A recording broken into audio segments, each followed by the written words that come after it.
All right, time for another OpenNSM meeting. Server updates, or I should say group updates. So we had a server that we talked about that we were going to use for KVM. However, I just found out last night while standing it up that it does not have Intel VT chipset. So we're going to have to use something different. I think we're going to do Zen project. And then from there, I think we're going to link it to the LUG groups, the Linux user group on campus, and then have Genneti to actually make a cluster out of this so we can share VMs across there. That'd be really nice to play around with. And again, we talked about the server before. This server will be used to actually stand up our NSM lab. So we're going to have a number of tools available. And hopefully we can maybe get some access to some network traffic on campus through a tap or something. Maybe we can get a research proposal or something to work with some interesting data. So that's something to look into for the future. Meeting sections, we're going to start with NSM in the news. So one thing is that Security Onion had a new package now that allows you to, allows ELSA to actually parse Radius, SNMP, and X509 logs from Bro. So it'd be queryable via ELSA. Brolala has announced a subscription service, so you can actually get professional support. Also, there was a decent article from Ars Technica on the Wiper malware that was used to cause havoc at Sony. And it was essentially a piece of malware that used existing functionality of Windows like WMI. And once it was on the network, it pretty much just attacked Windows only, and it ended up creating a large share out of the entire drive, the disk drive of all those machines. And then the data was exfiltrated, and then after that, they would wipe the drives. So very nasty stuff. Look at that link for more info. There was a Linux virus called the Retaliation Virus that someone did an analysis of. You can find it at the link. The link is, or the document is very long. It looks really interesting, though. They go through it. You know, they disassemble it, they debug it, etc.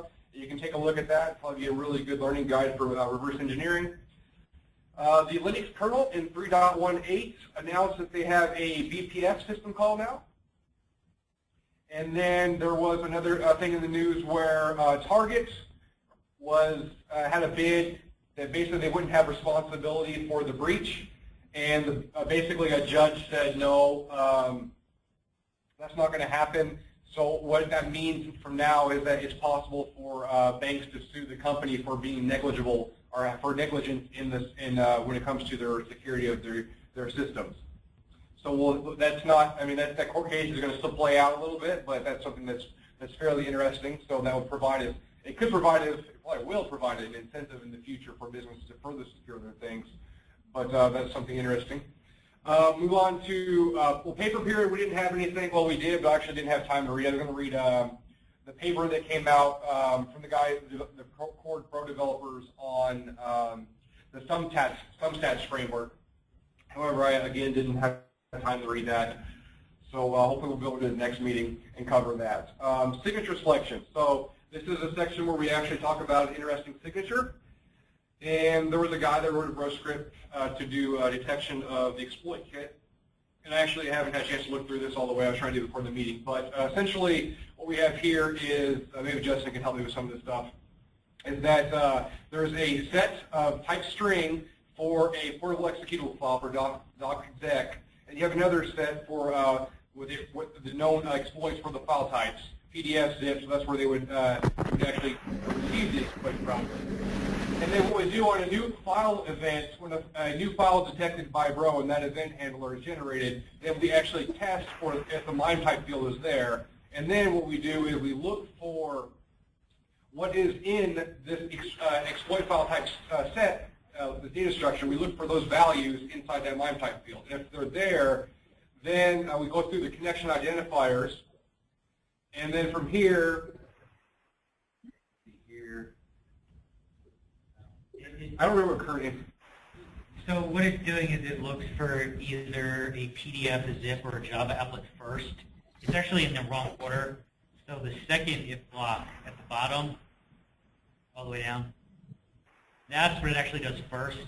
Okay. So if you download a PDF or a Java applet or a zip, then it starts monitoring that host. And then if one of those hosts downloads an exe, then it does the code above. Oh, okay. which at that point is probably someone that just got exploited. Right, right.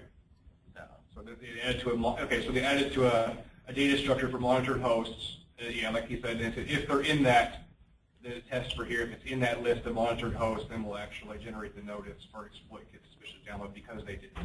yeah. And then it looks like they special case the part that's cut off. I've done before, and I don't know why it's written like that. But they're checking to see if the user agent itself that downloaded an exe with Java, then it changes the notice. Because anytime Java downloads an exe, you're pretty much compromised. Pretty much. All right, well, thanks for the help with that, Justin. Yeah, who posted that? Because I could fix that up a little bit. Oh, yeah, sure. So Sushi. it's in the notes, but yeah, sushi. Yeah, they're doing a couple of weird things there that could be made a lot simpler. Cool. All right, and now it's time for Deviv to talk about Sagan. Go ahead and give a little intro. So Deviv is, or Champ, is a CTO at Quadrant Information Security based out of Jacksonville, Florida. He's the founder of an awesome freaking group called Telefreak that used to have a conf. It's still up and running, and it has a you can dial in and talk to other hackers and freakers. I actually used this in like late high school, early college. It was I remember seeing it on the Binary Revolutions forum, so I dialed in a few times. It's a really cool service. There used to be lots of guys hanging out late at night, chatting up about various things in tech. He also runs the Death Row Open VMS cluster, which is an open, I guess that's an open version of a VMS operating system. And you can actually go there and try it out. I believe they hand out shells for that. He's done various talks over the years at DEF CON and Hope, and I remember seeing a notable one on X25 scanning, which is really cool. And he does a lot of stuff with war dialing. He wrote iWar, and he's been an author for the Asterisk, and now he does a lot of stuff with log analysis. And he's here today to talk about his project Sagan, which is a real-time log analysis engine. All right, now I'm going to pass it over to you, Beav.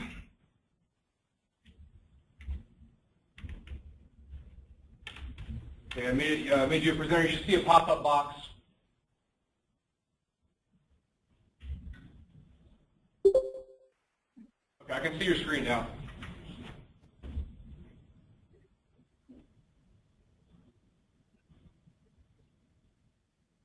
Is your audio on?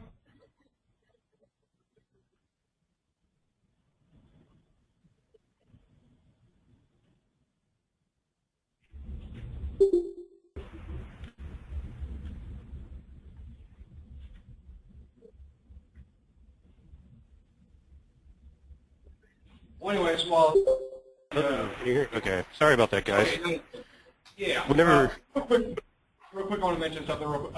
So I created a Sagan Docker container for Islet. If anybody wants to try it out while Champ's talking, you can. So you can go to SSH demo at islet1.johnship.com, and you can log in with the password demo.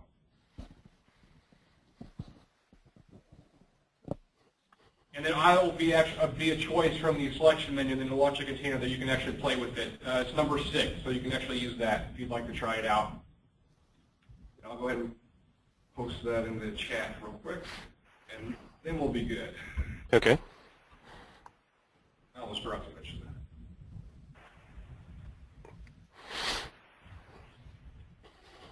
All right, man, it's all yours.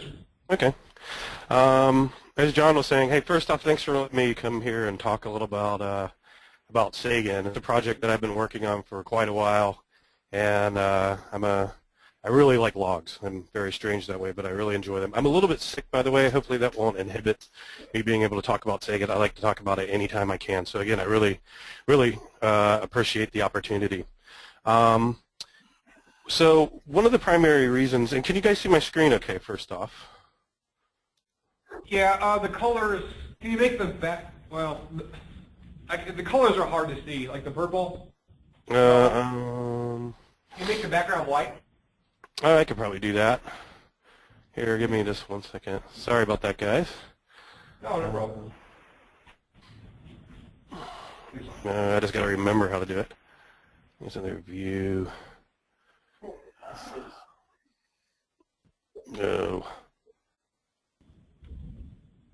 Window. Again, I apologize. Yeah, that's it, profile. It's profiles. Profiles, thank you. And it can... That one? Or... A dark background. I guess that's how you do it. Is that regular? I term too. I think it's the. Yeah. I mean, we can see it. If it's too much, we can. It won't be a big issue. No, I'm sorry. I should have sort of thought about that before. There's one. Oh, here we go. This is where I know how to do it. Usually, background. Let's go white. Better. Yeah, then we'll just need to. Now we can't see the text, so you gotta change the. You can see this text? Oh, yeah, duh. And text. Thank you very much. All right. No problem. And then can you increase the font size just a little bit? Bigger font. How's that? Good to go? That's good. Awesome. Yeah, excellent. Looks good. All right. Well, sorry about that, guys. So anyways, I started working on Sagan, as I said, several years ago.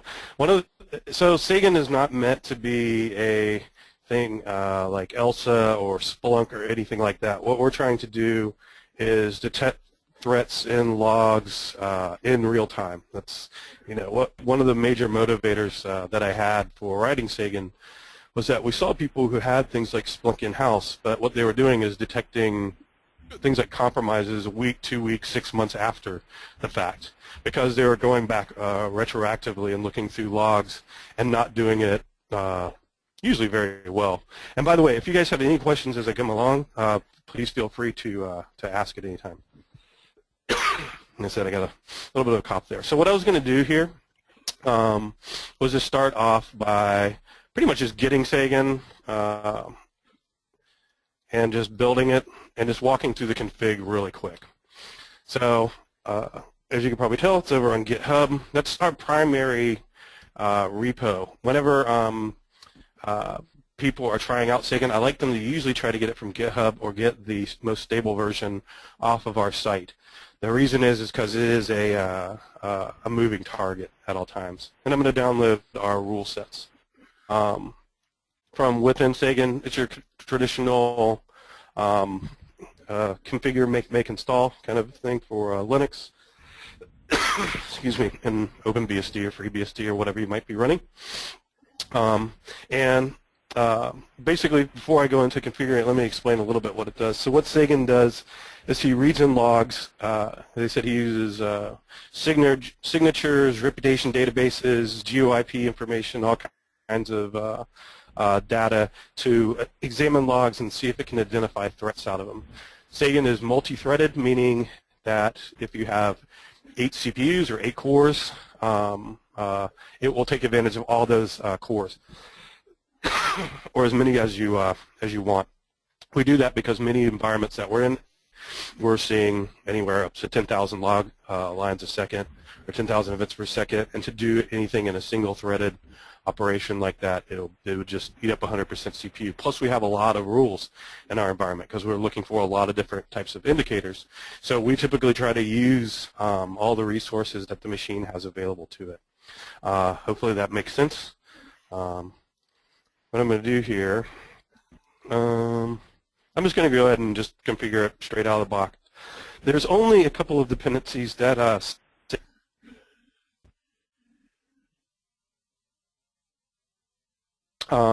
one of them is libpcre. That's the Perl regular expressions library, because we can use regular expressions in Sagan. And then the other one that I like to go ahead and get out there is libdnet, or some distributions call it libdumbnet. And what it allows Sagan to do is generate pseudo packets or Unified 2. I'll go into that a little bit deeper here in a few minutes. So what I'm going to do is go ahead and build Sagan. And we're actually going to just run Sagan everything out of this particular directory. So what I'm going to do is copy over Sagan config file. Now, what Sagan needs, he needs access to logs. the way we do that is through usually your system daemon. I tend to use syslog ng a lot. But it works with our syslog. This has to be a fairly modern syslog daemon. It can't be like the old traditionals syslog-d, because modern syslog daemons have features in them that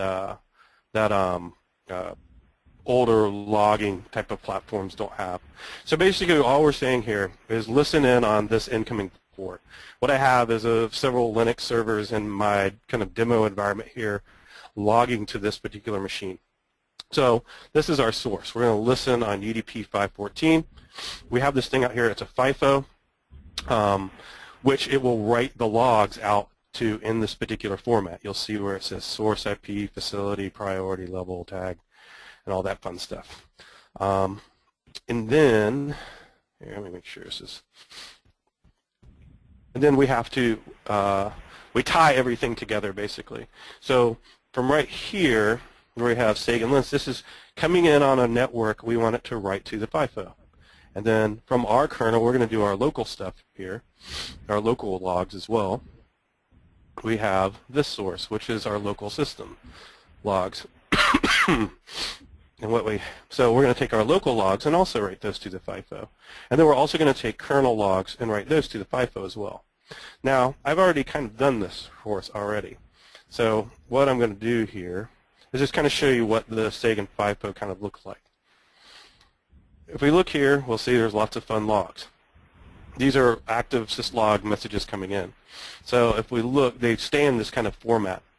There's the source IP address, facilities and stuff like that, program that generated, and then the actual message. This is basically how Sagan is able to partially parse some of the logs. As I said, we're trying to do everything kind of in real time. So, but that's how the logs get into Sagan. That is, they come in through a facility like our syslog or syslog ng with that specialized kind of template that we have. And on the Sagan website, it goes completely into this template up here, which actually I can't really see very well here. It's not wrapping properly. But what we're going to go ahead and do is configure Sagan.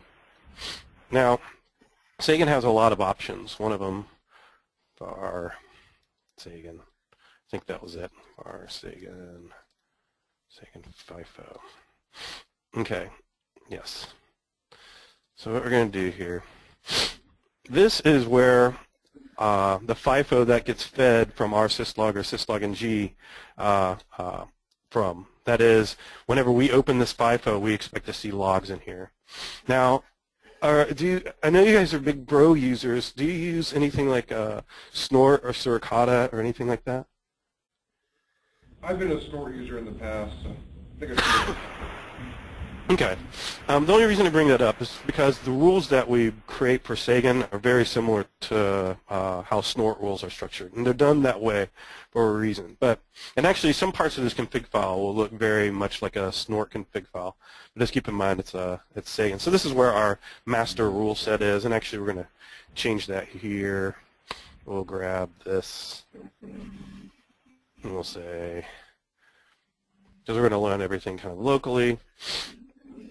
And then we'll leave our PID file. But then if we keep going down, there's some variables in here. We won't even bother going necessarily out and changing all these. But these kind of tell Sagan, whenever it sees these particular variables, for instance, like telnet underscore port, that means 23.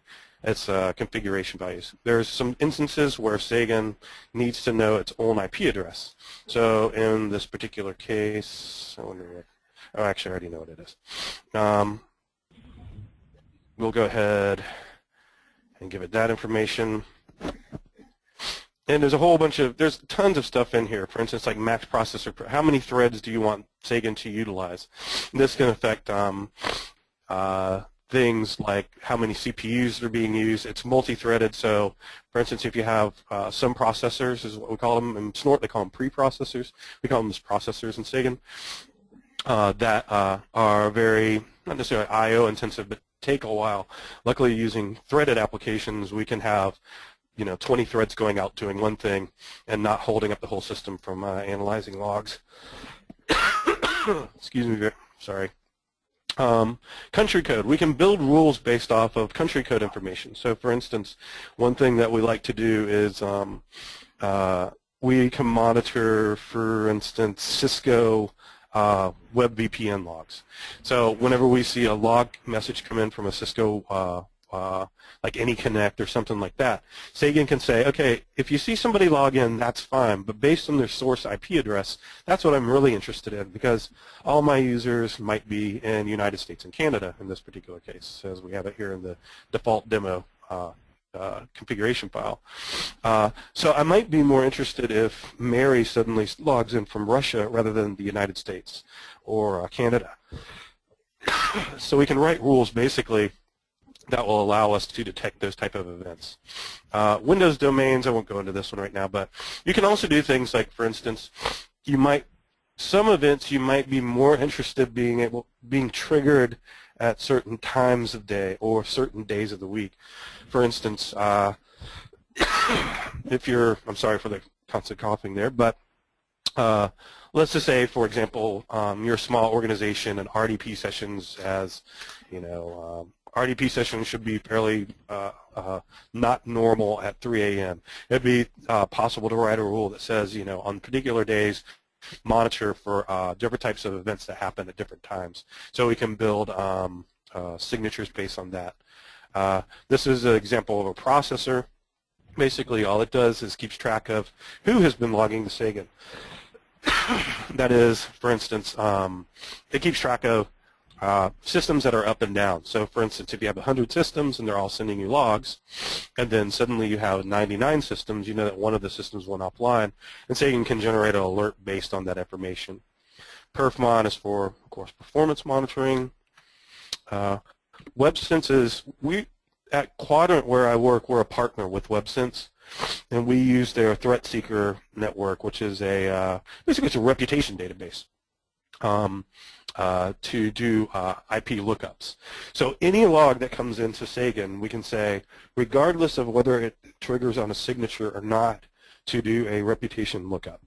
And that leads us to find some interesting things. So for instance, if we're looking at Cisco ASA logs, for example, which will have things like session build, you know, tear downs and build ups and stuff like that, we can test those, and we've had instances where using reputation data, we can identify machines that might be talking to, you know, botnet command and controls.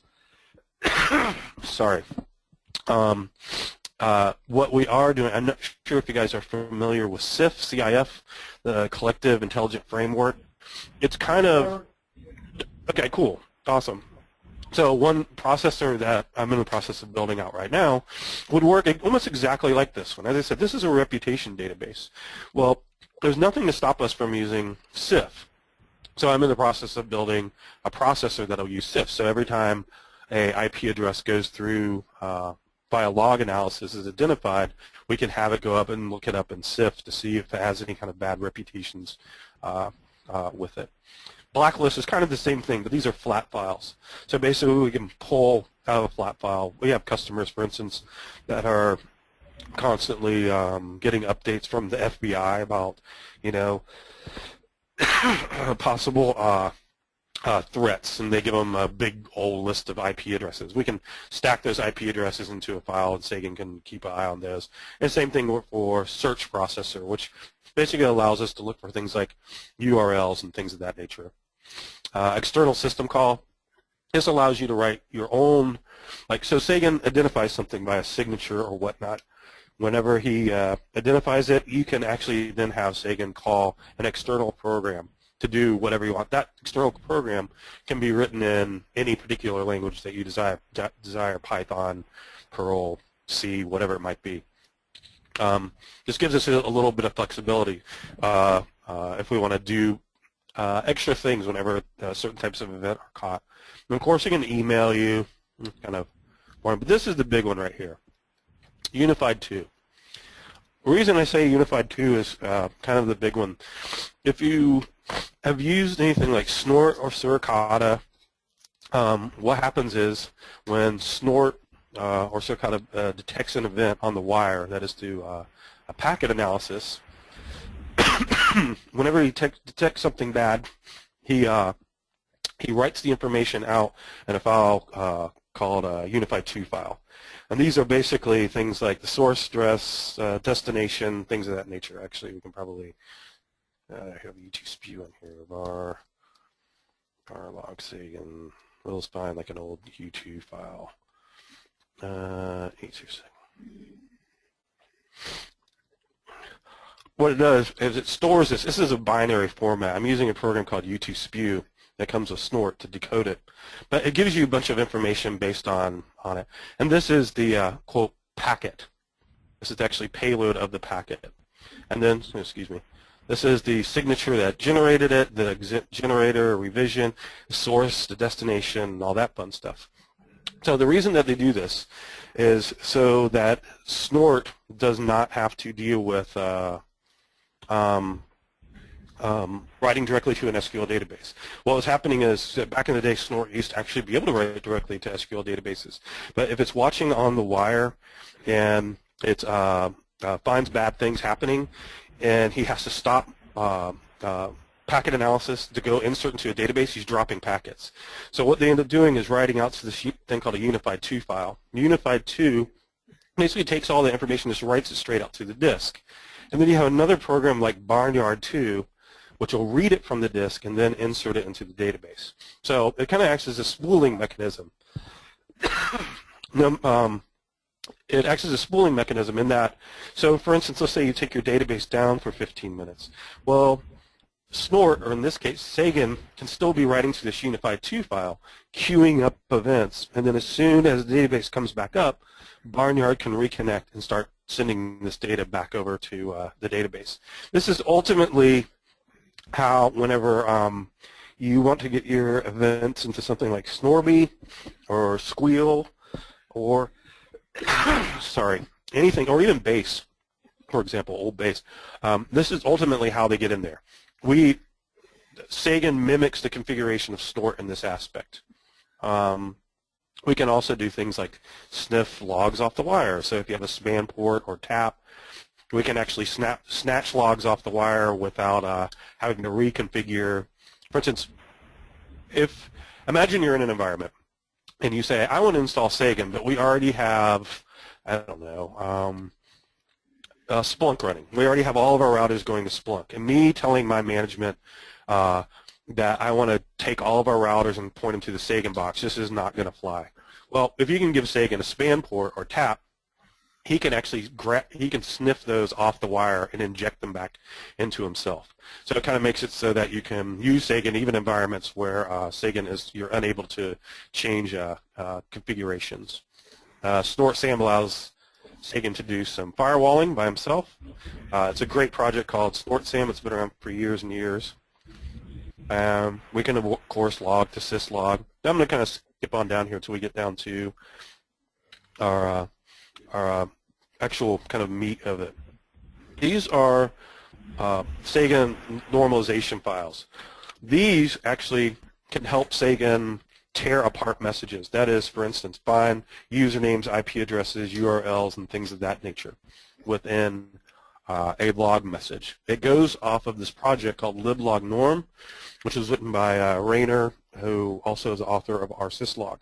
And it uses kind of a really cool, unique way of doing it. Just to give you kind of an idea, I'm just going to do it here in this file. Imagine your log message is invalid login Bob from 10.1.1.1. So what liblognorm does, it uses a masking type of thing. So in order for me to extract things out of here, my mask might look like invalid login username, which is a word, from, and then source IP, IPv4. You see what I'm saying? I'm creating a mask for that log entry. So the next time the Sagan sees this, he'll know exactly where to grab the username and the IP address from. So these files basically inform Sagan how to strip apart log messages. We actually have quite a few tricks that we use for doing that, but that's one of the more fun ones. As I said, we can do things like GeoIP, so these are some of our GeoIP rules. Sagan, as you can see, comes with lots and lots and lots and lots of rules. But what I'm going to do here, because we want to kind of keep it simple, And by default, Sagan comes with all these rules enabled. You almost never want to have them all enabled. So what we're going to do as our test, which hopefully works, is you'll see that I already created this include rule path. Oops, I don't need that. I'll shut that as my rule path. Simple rules. Simple rules. Okay. With any luck, maybe we can get this to start without any big hassles. So, as you recall, I've already built Sagan out here. And in the source directory, I have a program called Sagan, which has, gives you a little bit of help about what you can do with it and whatnot. But what we're going to do is run Sagan. We're going to give it our new configuration file that we just built, home champ open sagan.conf. And we're going to run it in the foreground. Let's see what happens here. Uh-oh, already messed up. So Sagan expects certain types of files, just like Stork does. So what we're going to do, we're going to keep this easy, let's copy our simple rules over to Sagan rules. And I'm going to modify this at the very top.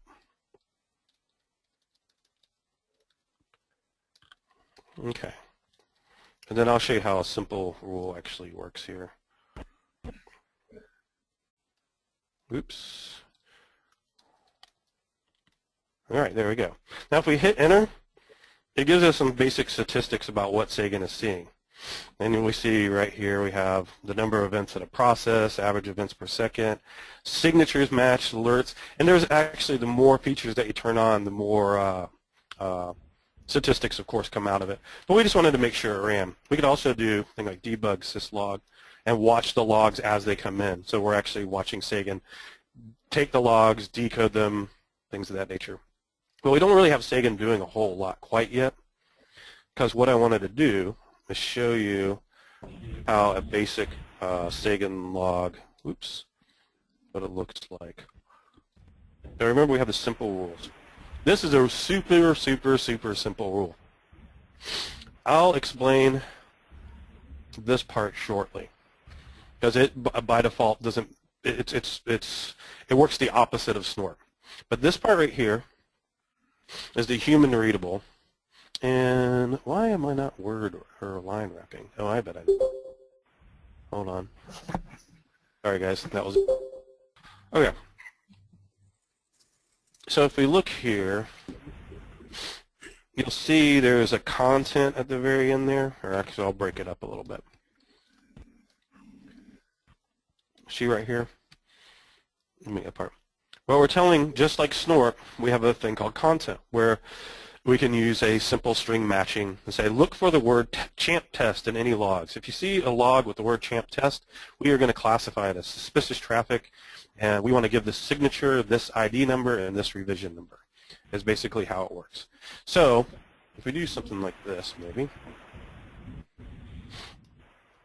we can take this really simple rule and see if we can't get it to work. And then what I'll do is I'll just step through some of the more complex uses, because maybe if I have time, show off one where we use things like flowbit to remember previous logs and base decision on previous events to figure out if it's an event that we care about. It's like going back. Oh, anyways, I'll show you in a minute. Open Sagan.config. So here I won't do it in debug. So I'm going to start up Sagan here.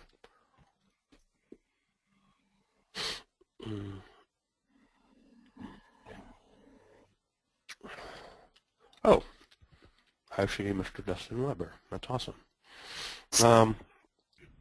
So what we have here with just a really basic event, we can say champ test. If we look out here, actually, let's do this. Fire log Sagan alerts. Let's put it in the background. So if we say logger champ test, and we hit it, you see it's generating this alarm right here.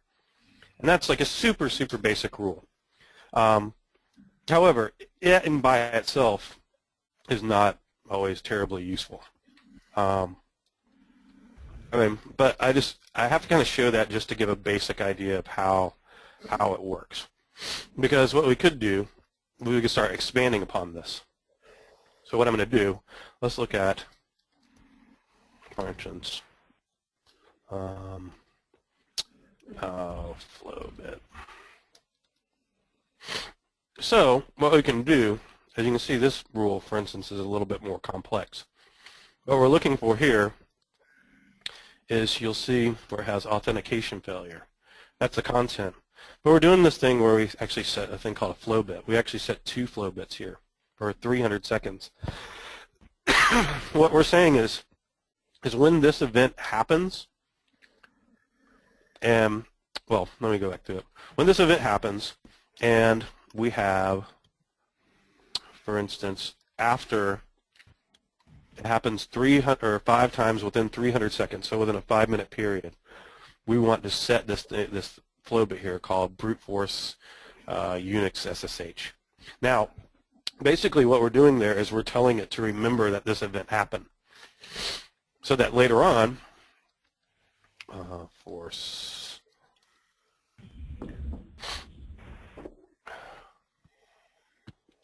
we can do something like an is set.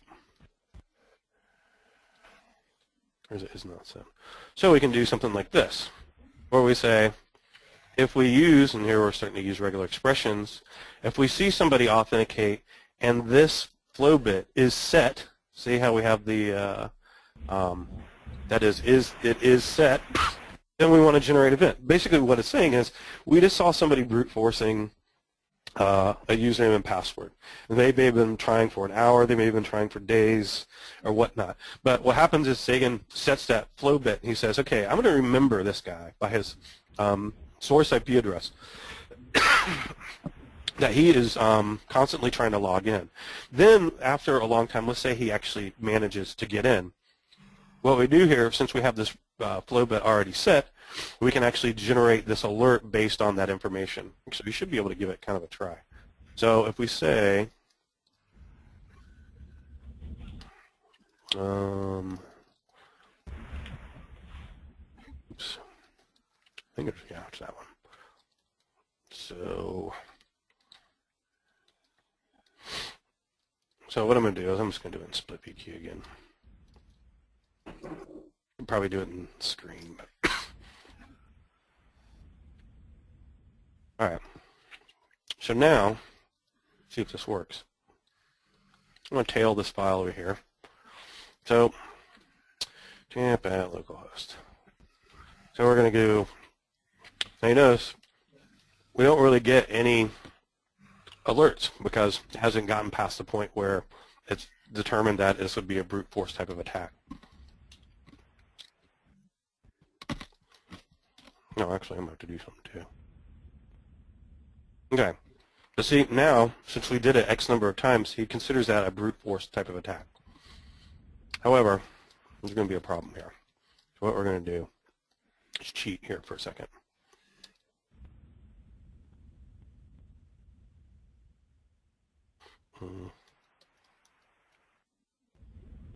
That's right.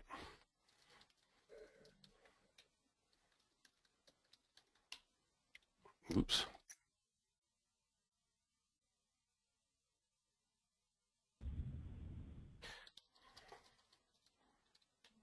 So, if we look at those last 2 events, here I'll get out a split BT.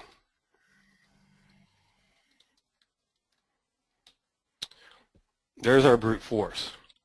And he's remembering that this IP address is doing the brute forcing. Now, we have this actual event set for 1 day. So if he logs in 6 hours later and then says, okay, wait a minute, he actually, from what a previous address where he was doing a brute force attack, and then suddenly he logs in, we can generate the event that he logged in. This is the event that we give a shit about, pardon my French, that we care about. The reason is because these happen every single day. What we want to know is whenever something is successful. We can also take that, as you probably saw in the rule, I'm setting actually more than 1 flow bit. So I can say things like, just remember that this guy has been attacking us, so that we might want to use that data later on for different types of attacks. Like, so for instance, sure, I'm seeing it via SSH right now, but what if what if he somehow gets into an RDP session?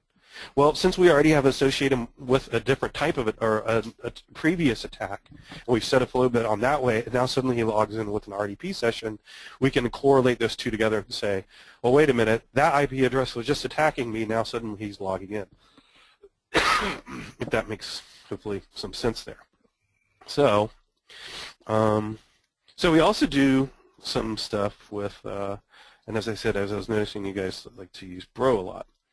So, for instance, we have lots of alerts in here that through various add-ons through Bro that we use. So basically what we do here is we have directions at the very top that tell us, that basically give you just a rundown of how to get Bro logs over to your Sagan box. So in this particular case, you know, we're looking for, where's my thing, this particular content.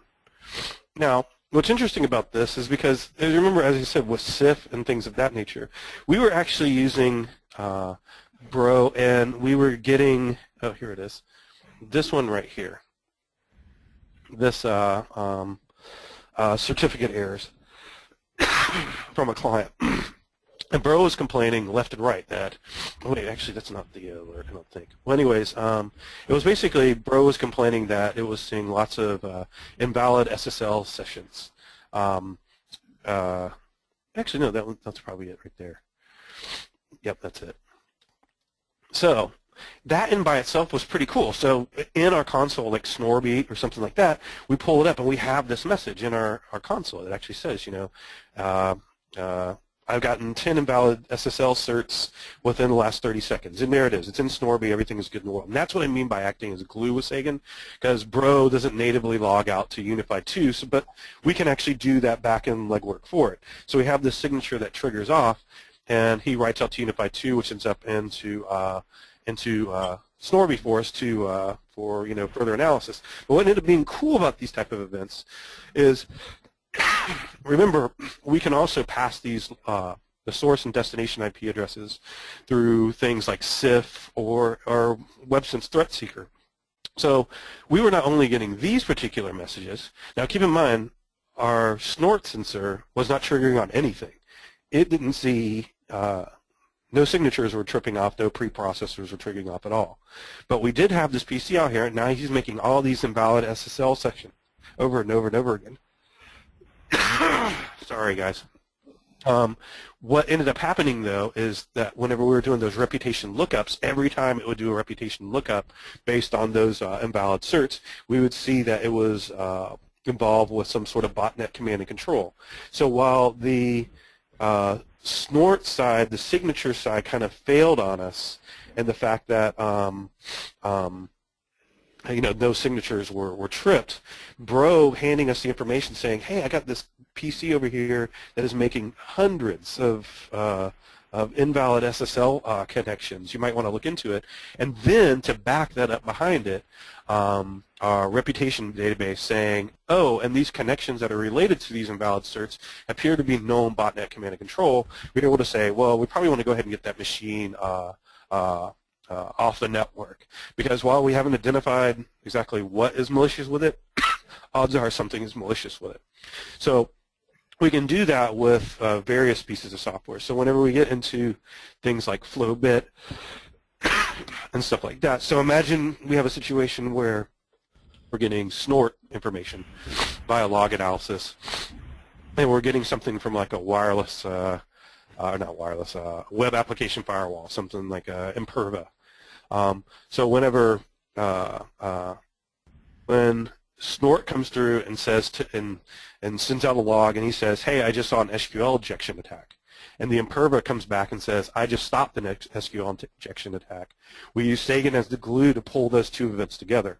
Because while it's interesting that there was an SQL injection attack, ultimately what we want to know, was it successful or not? Let's say Snort saw an SQL injection attack, he sends his logs to Sagan, and Sagan never receives an Imperva log. Then that's whenever we want to start looking into, like, maybe something happened a little bit deeper than what we thought. Does that make sense so far? I know I'm kind of moving maybe a little bit fast. Is there any questions about it so far? Yeah, so is there, you know how there's like modifiers, like, you know, you can use content and specify the stuff to match after? Yes. Since you normalize, can you do like, is there like, I want to only match the username in the log message? Anything like that without you having to use content? I'm not quite sure how you mean. So content's just used as a thing to actually match on something. Yeah, so if you are, since you normalize, and you already know where the username is, Right. Can you just do like user colon and the username in the rule, something like that? You can actually do this thing that's called meta content, which might be kind of more up your alley. So if we look down here, meta content might be. So what we could have here is bar users Frank, Mary, and Bob. Okay. Then within a rule, I wonder if, I'm not sure if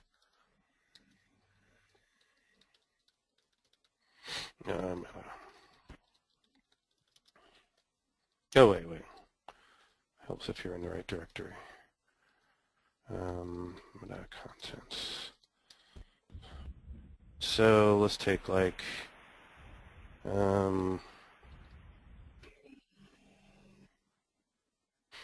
I can do then, as you see right here, I can say like meta content username colon Sagan colon, and basically what that'll do is, remember that variable that I made that had Frank, Mary, and Bob? That'll make this match either for user Frank, Mary, or Bob, including the user part. Is that kind of what you mean? Yeah. So that matches all the user fields in the log message then, is that right? Correct. Rather than the whole log? Correct. Okay. Yeah, that's exactly what I wanted. Yep. Okay, and we actually use that meta content can be really useful for a lot of things. Like this is part of a hash-to-hash detection thing that we were using. Actually, it was a document from the NSA on, what was it called? It's something along the lines of detecting your adversary through log analysis or something like that. Ironically, we found that this idea of theirs doesn't really work all that great, practically speaking. Now, I mean, it works from probably a historical standpoint. But anyways, meta content can be used for a lot of different things. There's a ton of different Sagans. Oh, I know where I'll go. Wiki. Oops, sorry about that. I'm assuming you can still see my browser there. Yeah. Okay, so these are all the different options of things that you can do with Sagan, down from country code. Remember how we were talking about country codes and stuff like that? So this gives you kind of a rule reference of all the different abilities that are different things that you can do. Country code's kind of an interesting one. So what we can say, OpenNSM, I'm sure, has some country code.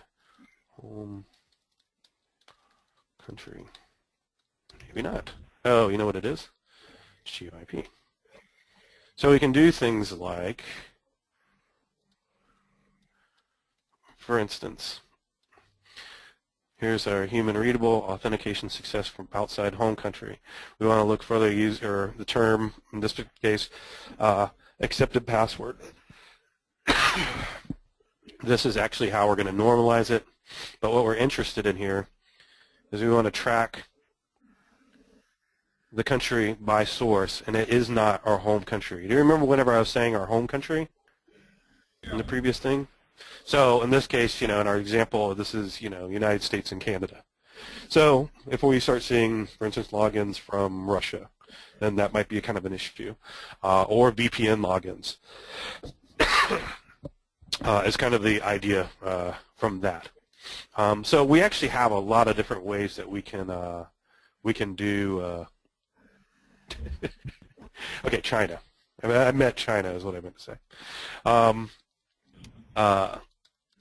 Or maybe just Canada.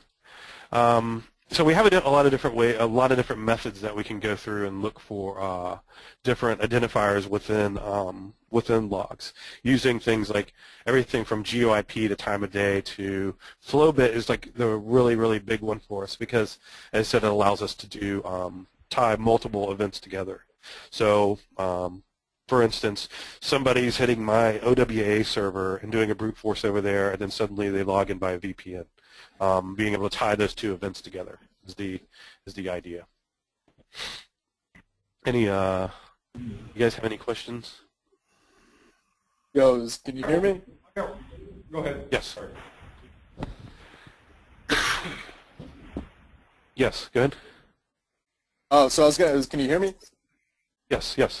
Oh, okay. Yeah, so this is Dustin. I was going to ask a question. So, like one of the hard problems with log aggregation in general is kind of like the transport layer.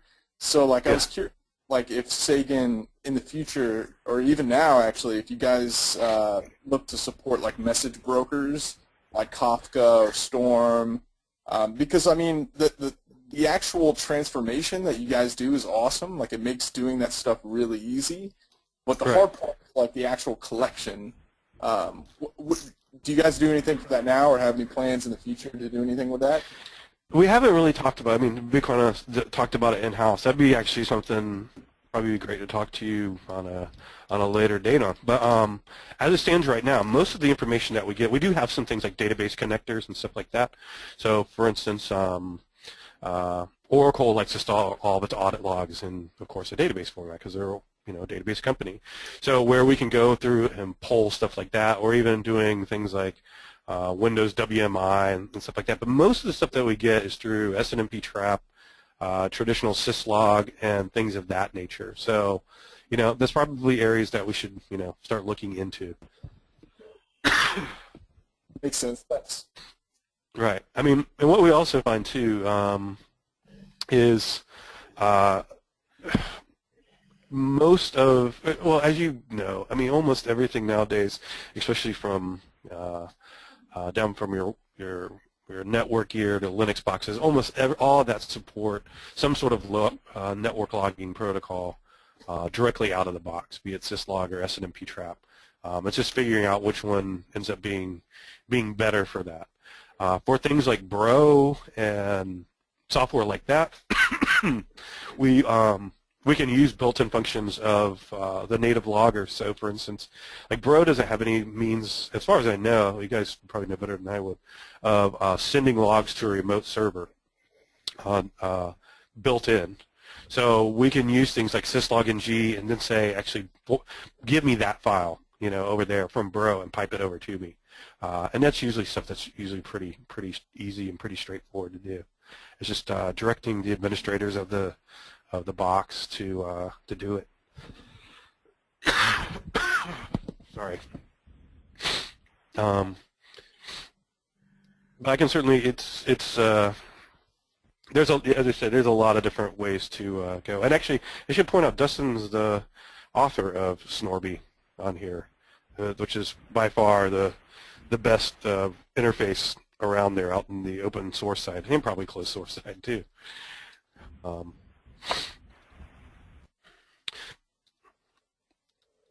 Do you guys have any other questions there? I got one more.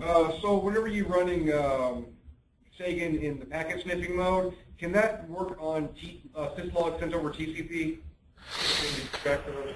No, it's pretty much built for UDP. You'd be surprised. A lot of people still use UDP for their backend. And obviously, if they are doing something like TCP with SSL and stuff like that, obviously you can't use it. But to be quite honest, I haven't seen that many places that actually go that far. They usually try to keep it as simple as possible, so they end up using good old-fashioned traditional stateless UDP. Of course, there's problems with that because you can drop events and all kinds of fun stuff, and there's pretty much no security to it whatsoever. But it was actually a quick means for us to just, in those situations where we wanted to, the logs were already being sent somewhere, and we wanted to do a quick analysis of it without having to reconfigure anything in the network. We use TCP for thousands and thousands of hosts. Do you know if there's any incentive to add that in the future? If you think that could be done? There could be, actually, probably not from a Sagan standpoint. Here's the reason why. I know that I was looking at TCP Replay. Actually has some features in it that'll do things like take in, for instance, a UDP packet, and then I want it modified and spit out on this interface over here. It kind of makes the plog idea in Sagan not as useful as it once was for us. It's called TCP Bridge. It's part of the TCP Replay package, and you might be able to do something with that, like a span port and a tap, and full Sagan into thinking that it's receiving logs from a system that's actually not. I haven't actually played with that part. I've only played with it for doing UDP packets. Okay, cool. Now, from a standpoint, I'm sorry guys, I'm still a little bit sick there, but one thing that we constantly do need, and actually, as Dustin was asking, is people have access to a lot of equipment that we don't necessarily have access to. So one thing that I really like to get are things like Sagan rules, basically rules that you might be using in your environment. So for instance, you guys were just talking about using Bro and some new Bro scripts that you've run upon. Well, that in turn generates different types of logging that we also sometimes find interesting as well. Or you might have access to hardware, or you might have rookus wireless access points that we have never even seen anything from.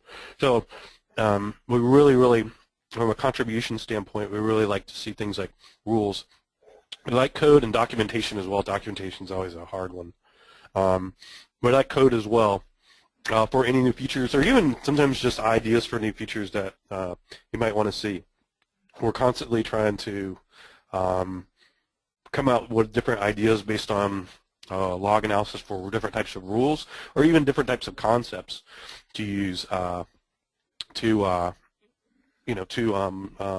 detect bad things happening in networks, or even things like normalization rules. So if we look out here, oops, we have under normalization, we have a lot of things out here, but obviously there's a lot of things that could be added to it from a normalization standpoint. And these help Sagan a lot in the methods that it can normalize stuff. I should point out, we do have things like parse source. Oops, that's probably too much. Let me minimize this. So, and it's easy to get lazy with these sometimes, but we have these things like parse source, which basically you can tell the rule where in the log message to expect the source. So basically what it does is it goes through and tears apart the log message, and whenever he comes across an IP address, the first IP address that it comes across, he'll say, oh, that's probably the source IP address. And the reason is, because when Sagan tries to normalize stuff, he actually puts it in the unified 2 as the source and destination. Okay, in this case, I was doing it back to local hosts, of course. But my point being, whenever you go into, for instance, like your Snorby console, and you pull it up, and you say, show me all events that are that have a source of 10.7.1.77 in this particular case. What it allows you to do is not only get the packet level stuff, for instance, from Snore or Circata or whatever, but also pull your log events as well. So you have them all there under kind of one pane of glass, so to speak. So we're always looking for things like even normalization rules, or what you might be doing. So we're just different types of equipment and gear.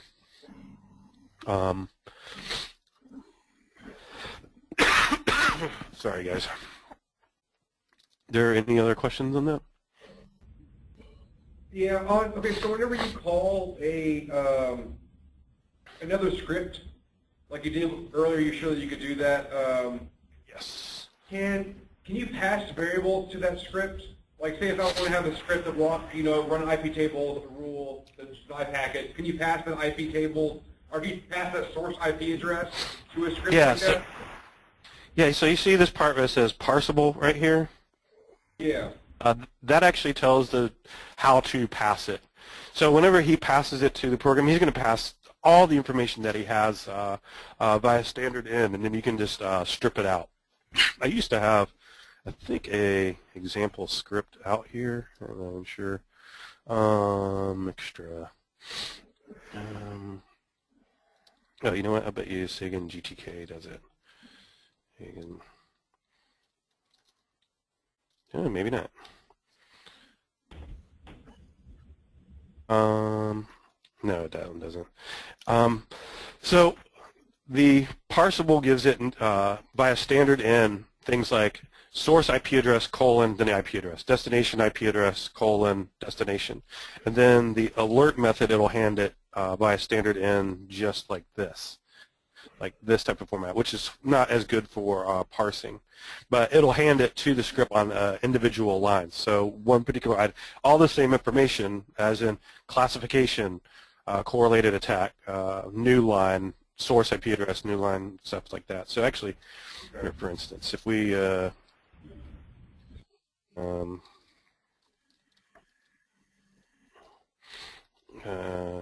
say an external. Oh, it's an output processor. External. Sorry. There we go. So there, it'll do like that. ID, message, classification, whether it needed to be dropped or not. But you mentioned something about firewalling, but I would tell you not to do that that way because wrong file. As I said, we use a thing called SnortSam. So what SnortSam allows you to do, it allows Sagan to communicate with these SnortSam stations, so to speak. And what it allows it to do is whenever Sagan sees something bad that's happened and a rule has been triggered that you feel deems enough to firewall it, he'll communicate to SnortSam and automatically firewall it off. And what it does is it can write an ACL for anything from your, Cisco ASA to a Linux box to IPF to whatever type of. What's that? What's that? So what it allows. Oh, sorry. So what it allows you to do is it'll automatically go out here and firewall these type of things. It's a much easier system to set up than doing it through, for instance, like shell scripting or trying to write a Perl routine that'll go out and attempt to do, like OSSEC calls it, active response. It's a far better way to do it because then I can actually say, Sagan will say, you'll see in some of the rules, there's this thing called FWSAM, which is the same way that Snort does it. But if we look here, FWSAM, and we pick one, we're saying we want to call this, we want to firewall it by the source address for 1 day. And then whenever he can connect up to the SnortSam server, which is in our Sagan config, FWSAM, and send an ACL. And that SnortSam server can then communicate with any number of your perimeter type of gear back in. To me, doing things like write a Perl routine that goes out and runs IP tables it just ends up being kind of ugly. And actually, SnortSam's been around for a very, very, very long time. We've actually written output plugins for SnortSam to do some weird stuff with BGP stuff. But it's just a much cleaner way. Also, SnortSam's smart. It'll do things like you pass it an IP address. Let's say you tell it to normalize the traffic, but you get your source and destination mixed up. And then Sagan goes out and he says, oh, I need to firewall this thing. This bad event just happened. For instance, all this off. And then things got swapped around. Whenever it communicates to SnortSam, SnortSam will say, wait a minute, this is my internal network. I'm not firewalling this. I'm not a fool. I'm not going to, and then pop back a warning to you saying, I'm not going to do that. It's just a much cleaner way, in my opinion.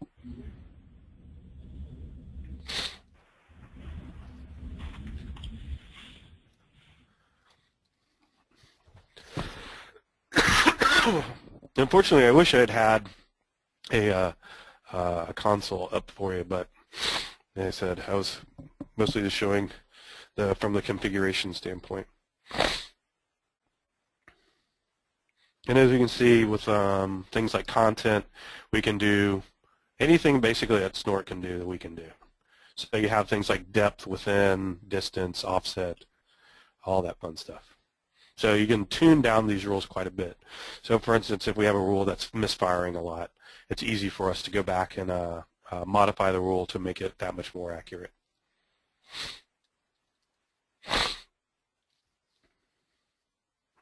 Any other questions on that?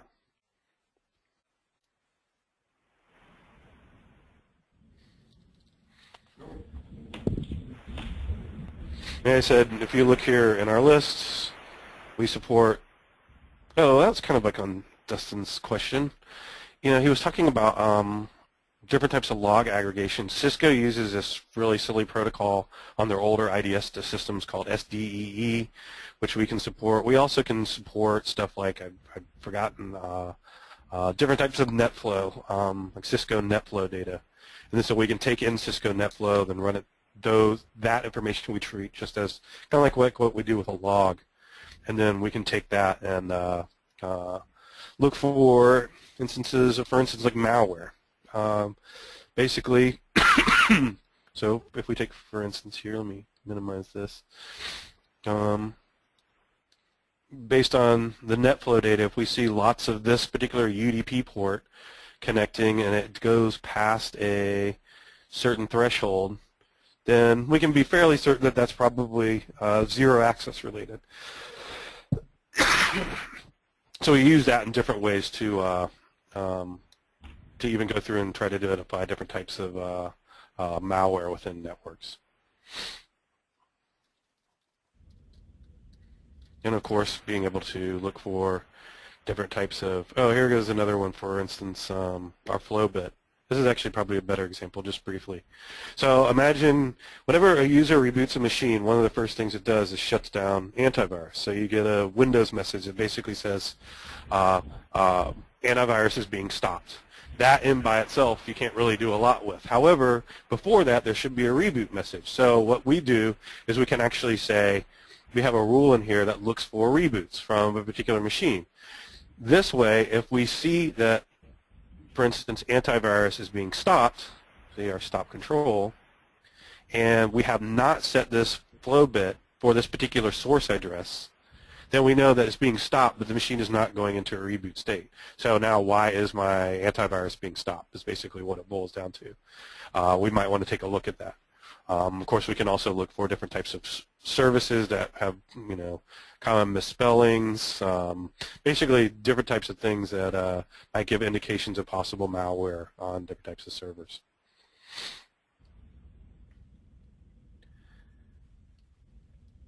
That's pretty much it in a nutshell there, guys. Unless you guys have any other kind of questions.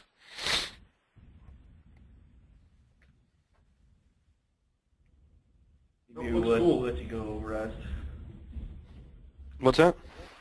Maybe we'll let you go rest now. No, I always have a good time talking about Sagan. So, but thank you guys. When we get our lab up, we're definitely going to have that running in there. Wanting to play with it for a while. Well, whenever you do, as I said, from our standpoint, whenever we look at you know, Splunk, ELSA, stuff like that, we're trying to accomplish things slightly differently from that standpoint. I actually like those tools quite a bit. We're just trying to do more detection. For instance, I always give the example whenever I do talks where I've watched a guy sit down and he's going to find all the invalid logins in his network. And so he starts doing keyword searches and he's doing all these things. But did he happen to remember that Oracle databases they use Oracode 1017 for invalid login? He probably doesn't know that. So all those Oracodes are going unmissed. That's the entire premise of Sagan, is that it does know that. So that whenever it sees that type of activity, it can let you know. Like, it might not look interesting to you, but at least it'll be able to let you know what is actually happening. Excellent. All right, guys. Well, thank you very much. Thanks for coming All out right. and voting for your students. We really appreciate it. Well, thank you. All right, man, take care. All right, you too. All right, that concludes this meeting. Christmas break is next week, I believe, for the students, so we will not have a meeting then, and we'll probably resume sometime in early January. And if you have anything you want to talk about at future meetings or give us workshop tutorials, cover your tools, etc., let us know, and we'll have you on. Thank you, guys, and see you later. Thank you.